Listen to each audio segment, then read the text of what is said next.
ಪೂರಕವಾಗಿ ಸರ್, ನಿರ್ಮಲಾ ಸೀತಾರಾಮನ್ ಕೂಡ ಹೇಳಿದರೆ ಕರ್ನಾಟಕ ಸರ್ಕಾರದಲ್ಲಿ ದುಡ್ಡೇ ಇಲ್ಲ, ಗ್ಯಾರಂಟಿಗಳನ್ನು ಕೊಡೋಕ್ಕೆ ಪರದಾಡ್ತಾ ಇದೆ, ಘೋಷಣೆ ಮಾಡಿಬಿಟ್ಟು ಇವತ್ತು ಹಣ ಹೊಂದಕ್ಕೆ ಪರದಾಡ್ತಾ ಇದ್ದಾರೆ ಅಂತ ಆರೋಪ ಮಾಡಿದರು. ನೋಡಿ, ನಿರ್ಮಲಾ ಸೀತಾರಾಮನ್ ಅವರು ಈ ದೇಶದ ಹಣಕಾಸಿನ ಸಚಿವರು. ಅವ್ರ ಬಗ್ಗೆ ನಮಗೆಲ್ಲ ಗೌರವ ಇರಬೇಕು, ಅದರಲ್ಲಿ ಎರಡನೇ ಮಾತಿಲ್ಲ.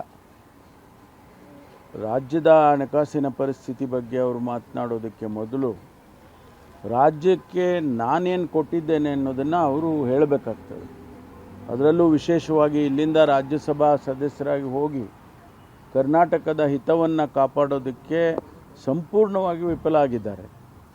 ನಮ್ಮ ರಾಜ್ಯಕ್ಕೆ ಅವರು ಈ ಬಾರಿ ಅಲ್ಲ, ಕಳೆದ ಬಾರಿನೂ ಅಷ್ಟೇ, ಹಿಂದೆನೂ ಅಷ್ಟೇ ಏನು ಕೊಡುಗೆ ಕೊಟ್ಟಿದ್ದಾರೆ ಇವತ್ತು ನಾವು ಹೇಳಬೇಕು. ಹೌದು, ಇದು ನಿರ್ಮಲಾ ಸೀತಾರಾಮನ್ ಅವರು ಮಾಡಿಕೊಟ್ಟಿದ್ದು ಅಂತ ನಾವು ಹೇಳ್ಕೊಂಡು ಓಡಾಡಬೇಕು. ಅಂಥದ್ದು ಏನಾದರೂ ಒಂದು ಕಾರ್ಯಕ್ರಮ, ಒಂದು ಯೋಜನೆ ನಮಗೆ ಅವ್ರು ಕೊಟ್ಟಿದ್ದರೆ ನಾನು ಕೂಡ ಅವರನ್ನು ಅಪ್ರಿಷಿಯೇಟ್ ಮಾಡ್ತೀನಿ. ಅದರ ಬದಲು ಕರ್ನಾಟಕದಲ್ಲಿ ಹೀಗಿದೆ, ಕರ್ನಾಟಕದಲ್ಲಿ ಆಗಿದೆ ಅಂದರೆ ನೀವು 5300 ಕೋಟಿ ನೀವು ಅಪ್ಪರ್ ಭದ್ರಾಗ ಹಣ ಕೊಡ್ತೀನಿ, ಸೆಂಟ್ರಲ್ ಪ್ರಾಜೆಕ್ಟ್ ಅಂತ ಡಿಕ್ಲೇರ್ ಮಾಡ್ತೀನಿ ಅಂತ ನೀವೇ ಬಜೆಟ್ನಲ್ಲಿ ಓದ್ಬಿಟ್ಟು ಅದನ್ನು ಕೊಡದೆ ಹೋದ್ರಲ್ಲ, ಇದಕ್ಕೇನು ಉತ್ತರ ಕೊಡ್ತಿದ್ದೀರಿ ನೀವು? ಸುಮ್ಮನೆ ಹೇಳೋಕ್ಕೆ ನಮಗೂ ಬರುತ್ತೆ ಅಂತ ಹೇಳಬಾರ್ದು. ಯಾಕೆಂದರೆ ನಾವು ರಾಜ್ಯದ ಬಡ ಜನರ ಹಿತದೃಷ್ಟಿಯಿಂದ ನಾವು ಈ 5 ಯೋಜನೆಗಳನ್ನು ಮಾಡಿದ್ದೇವೆ, 5 ಗ್ಯಾರಂಟಿಗಳನ್ನ. ನಾವ್ಯಾರು ಬೇರೆ ಕಾರಣಕ್ಕೋಸ್ಕರ ಮಾಡಿಲ್ಲ. ಆಯಿತು, ಅವರು ಅಂದ್ಕೋಬೋದು ರಾಜಕೀಯಕ್ಕೋಸ್ಕರ ಮಾಡಿದ್ದಾರೆ ಅಂತ, ಅದರಲ್ಲಿ ತಪ್ಪು ಏನು ಕಾಣಿಸೋದಿಲ್ಲ. ಆದರೆ ಇವತ್ತು ಹಳ್ಳಿಗಾಡಿನಲ್ಲಿ ಆ ಹೆಣ್ಮಕ್ಳು 2000 ರೂಪಾಯಿ ತೊಗೊಂಡು ಮೊನ್ನೆ ಒಂದು ಲೇಡಿ, ಒಂದು ಮಹಿಳೆ ತನ್ನ ಮಗಳಿಗೆ ಆ ಹಣನ ಕೂಡಿಟ್ಟುಕೊಂಡು ಕಂಪ್ಯೂಟರ್ ಕೊಡಿಸಿದ್ದಾಳೆ. ಇಂಥವು ಅನೇಕ ಉದಾಹರಣೆಗಳನ್ನು ನಾವು ಹೇಳ್ಬೋದು. ಅಂದರೆ ಆ ಕುಟುಂಬ ಹಾಗಾದರೆ ಚೆನ್ನಾಗಿ ಆ ಹೆಣ್ಮಗು ಓದಿ ದೊಡ್ಡವಳು ಆಗಿ ಬಂದರೆ ಅದು ಸರಿ ಇಲ್ವಾ?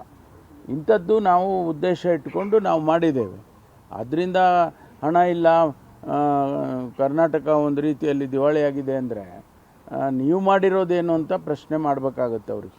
ಸರ್, ಈ ನೀತಿ ಆಯೋಗ ಕೂಡ ನಿನ್ನೆ ಅಂಕಿಅಂಶ ಬಿಡುಗಡೆ ಮಾಡಿದೆ ಸರ್, ಕರ್ನಾಟಕ 10ನೇ ಸ್ಥಾನಕ್ಕೆ ಅನ್ನೋದು ಯಾವ ಪ್ಯಾರಾಮೀಟರ್ಸ್ನಲ್ಲಿ ಅವ್ರು ಮಾಡ್ಕೊಂಡಿದ್ದಾರೋ ಗೊತ್ತಿಲ್ಲ ನನಗೆ. ನೀತಿ ಆಯೋಗದವರು ಒಂದೊಂದು ವರ್ಷಕ್ಕೆ ಒಂದೊಂದು ರೀತಿಯ ಅಳತೆಗೋಲು ಇಟ್ಕೊಳ್ತಾರೆ. ಅದು ಯಾವ ಉದ್ದೇಶದಿಂದ ಅವರು, ಯಾವ ಪ್ಯಾರಾಮೀಟರ್ಸಿಂದ ಅವರು ಹೇಳಿದ್ದಾರೆ ಗೊತ್ತಿಲ್ಲ.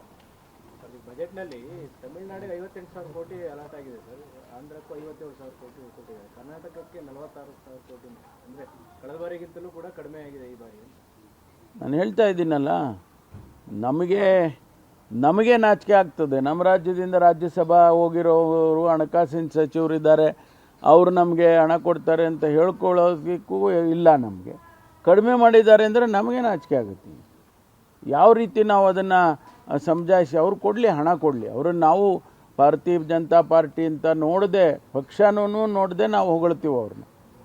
ಅದರಲ್ಲೇನು ಅನುಮಾನ ಇಲ್ಲ. ಏನು ಮಾಡಬೇಕು, ಯಾವುದಾದ್ರೂ ಒಂದು ಯೋಜನೆ ಆದರೂ ಕೊಡಬೇಕಲ್ಲ.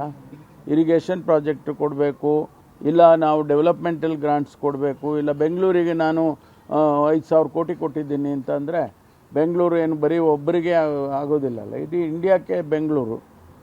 ಅಂಥದ್ದನ್ನು ಯಾವುದನ್ನು ಯೋಚನೆ ಮಾಡದೆ ಸುಮ್ಮನೆ ಅನವಶ್ಯಕವಾಗಿ ಮಾತಾಡೋದು ಸರಿ ಇಲ್ಲ.